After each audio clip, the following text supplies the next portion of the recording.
राजस्थान में आप सभी का स्वागत है। लोकसभा चुनाव 2024 को लेकर सरगर्मियां तेज हो गई हैं।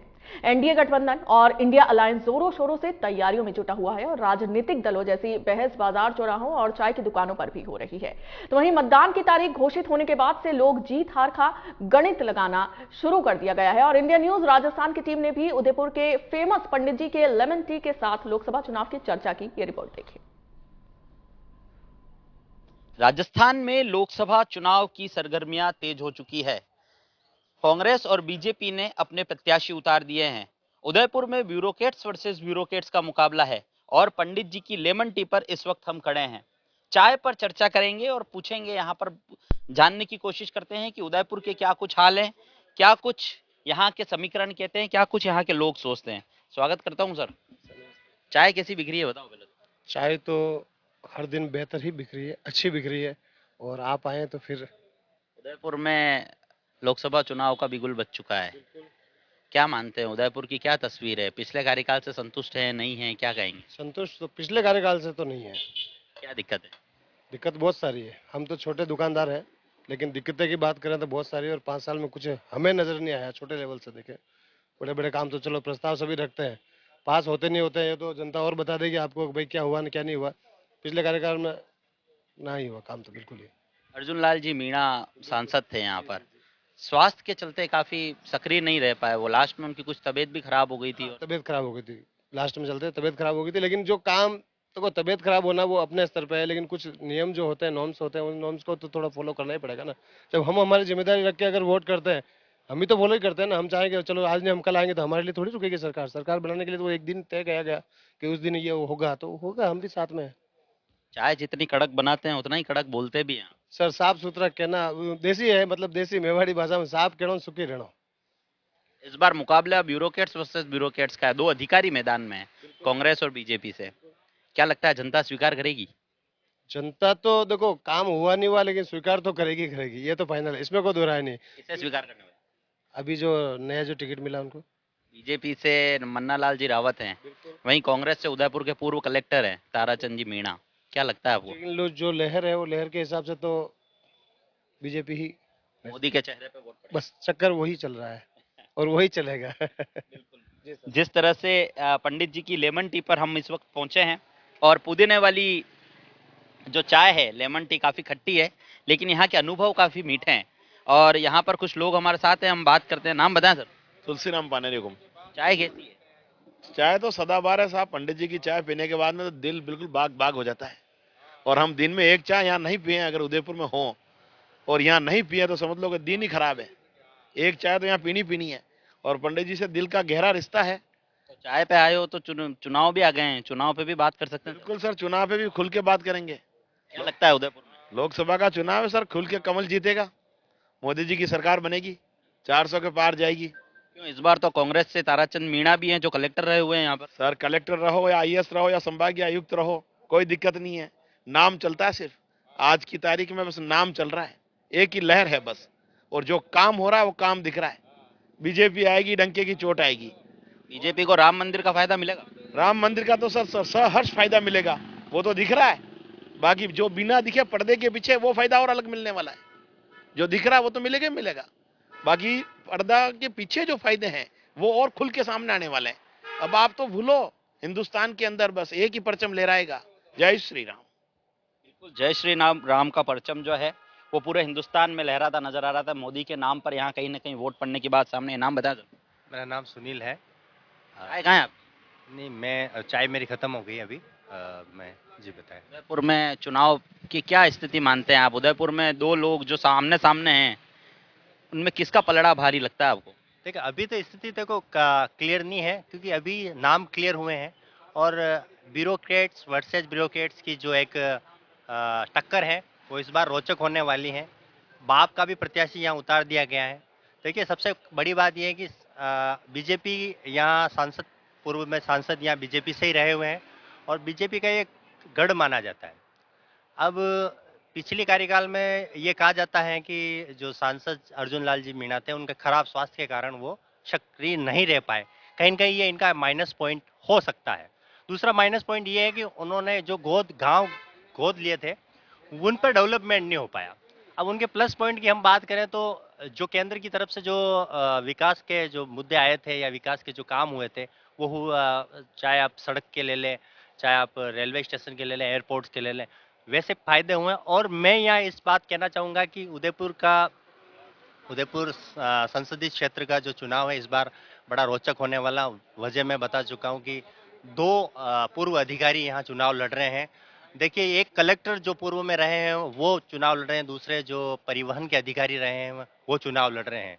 चूंकि यहाँ पर बीजेपी का एक बहुत बड़ा फैक्टर रहा हुआ है कि जय श्री राम भगवान, और इस बार भरपूर इसका बेनिफिट मिलता हुआ दिख रहा है।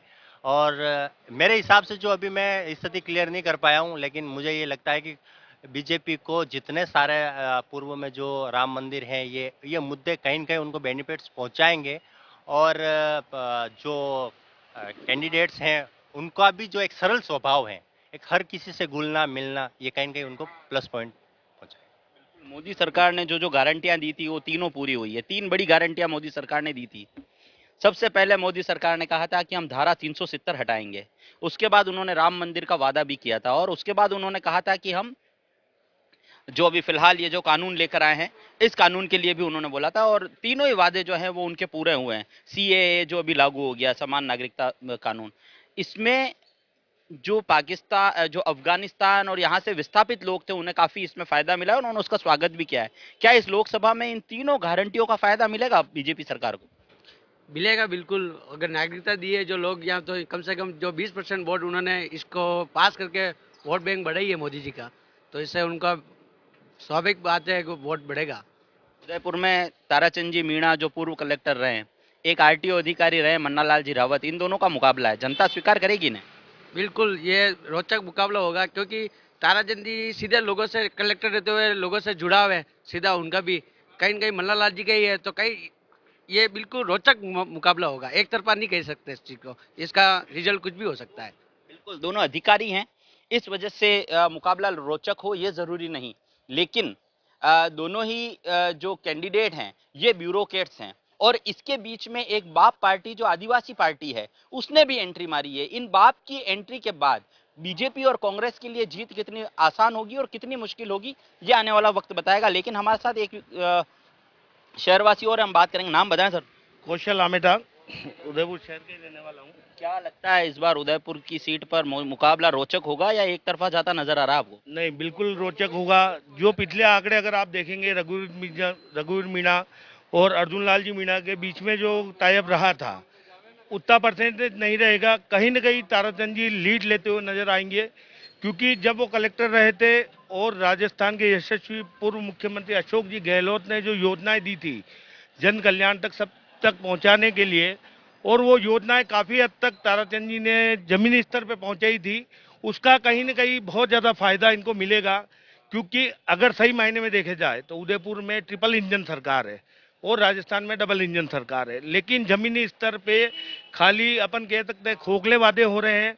उदयपुर का अगर शहरी क्षेत्र देखा जाए तो बहुत ही हालत खराब है। खाली एक घोषणाएं करना, जमीनी इम्प्लीमेंट नहीं कर पाए। आप अर्जुन लाल जी मीणा का 10 साल का रिकॉर्ड देखेंगे, ये 5 साल तो वो बीमार ही रहे हैं, न जनता से मिले न किसी से मिले। एक तरफ मोदी जी बड़े दावे कर रहे हैं मेरा परिवार नहीं है, इधर आप देखेंगे तो अर्जुन लाल जी मीणा ने खुद ने नहीं बोला है कि मोदी जी का परिवार मैं भी हूँ। मतलब कहीं न कहीं नाराजगी।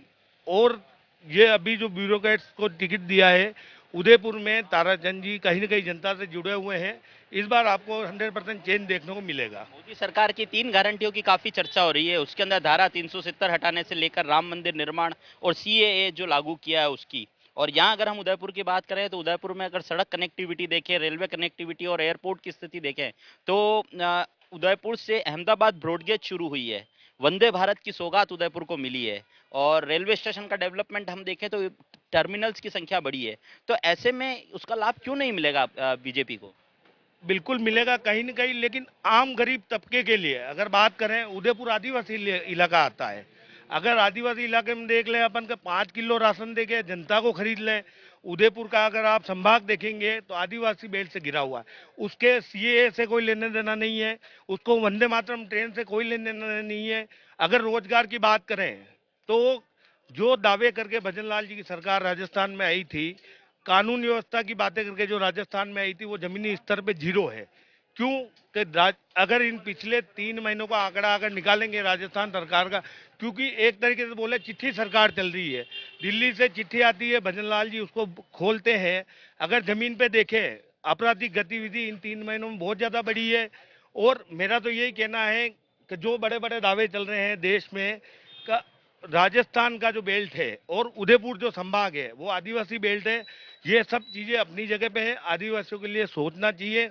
जब तक जमीनी स्तर पे रोजगार और ये कार्यक्रम नहीं होंगे, सीए और इन कानूनों का कोई मतलब ही नहीं निकलता है। कहने का मतलब ये है कि जमीनी स्तर पर कार्यकर्ताओं से मिलना चाहिए, लेकिन हम जमीनी स्तर के लोगों की बात करते हैं, उनकी सुविधाओं की बात करते हैं, तो हम कैंडिडेट को भी तो जमीनी स्तर का चुनना पसंद करेंगे ना लोग। क्योंकि पिछले विधानसभा की बात करें तो विधानसभा में प्रोफेसर गौरव वल्लभ को जिसको टिकट दिया था, उससे यहाँ के जो कांग्रेसी थे काफी नाराज हुए थे। और गौरव वल्लभ ने हार के बाद ये कहा था कि हमें तो अपनों ने लूटा, गैरों में कहा दम था। तो यही स्थिति क्या इस बार वापस ताराचंद जी के साथ नहीं हो जाएगी? क्योंकि जो यहाँ का कांग्रेस का कार्यकर्ता है उसे मौका कब मिलेगा? नहीं, ताराचंद जी का जमीनी जुड़ाव अच्छा रहा है। वो जब आरएस पोस्ट पे थे तो उन्होंने सभी गरीब तबके और सबकी सुनी थी। उन्होंने कभी अपना ब्यूरोक्रेसी में होता है, अधिकारी अपना वट बताता, लेकिन ताराचंद जी ने कभी नहीं किया। वो जमीनी स्तर पे हर कार्यकर्ता की सुनते थे। कभी भी कोई कलेक्टर जाता था तो वो हर समस्या सुन के हाथों हाथ निस्तारण कर वो देते। बात ठीक है, पर कांग्रेस के कार्यकर्ताओं को मौका कब मिलेगा जब हर बार बाहर से कोई आ जाएगा तो?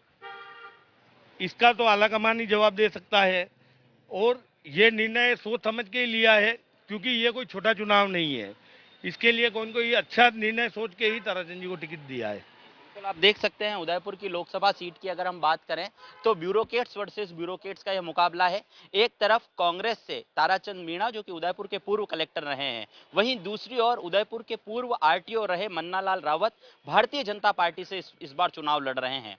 मन्नालाल रावत संघ में काफी अच्छी पकड़ रखते हैं और यही कारण माना जा रहा है कि उनका जो टिकट है वो भी इसी वजह से फाइनल हुआ है। लेकिन अगर कांग्रेस की स्थिति की बात करें तो पुरानी जो विधानसभा चुनाव में जो कांग्रेस की उदयपुर में स्थिति हुई, कहीं वही स्थितियों का सामना कांग्रेस को फिर से ना करना पड़ जाए, ये एक बड़ा सवाल है। क्योंकि इस बार सिर्फ कांग्रेस और बीजेपी का मुकाबला ना होकर बाप पार्टी का भी जो प्रत्याशी है वो मैदान में है। ऐसे में आदिवासी बाहुल्य इलाकों में बाप पार्टी का प्रत्याशी सेंधमारी कर सकता है, जो कि कांग्रेस के लिए एक बड़ी चुनौती बन सकता है। और जिस तरह पूरे भारत में प्रधानमंत्री मोदी के नाम से वोट पड़ रहे हैं, वही स्थिति उदयपुर में भी देखने को मिल सकती है। इसलिए आम जनता जो है वो मोदी का चेहरा देखकर आसानी से वोट डाल देगी, लेकिन कांग्रेस को वोट अपनी तरफ लेने के लिए काफी मशक्कत करनी पड़ेगी। ऐसे में इस बार कैंडिडेट का जो चुनाव हुआ वो कहीं न कहीं काफी महत्वपूर्ण साबित होने वाला है।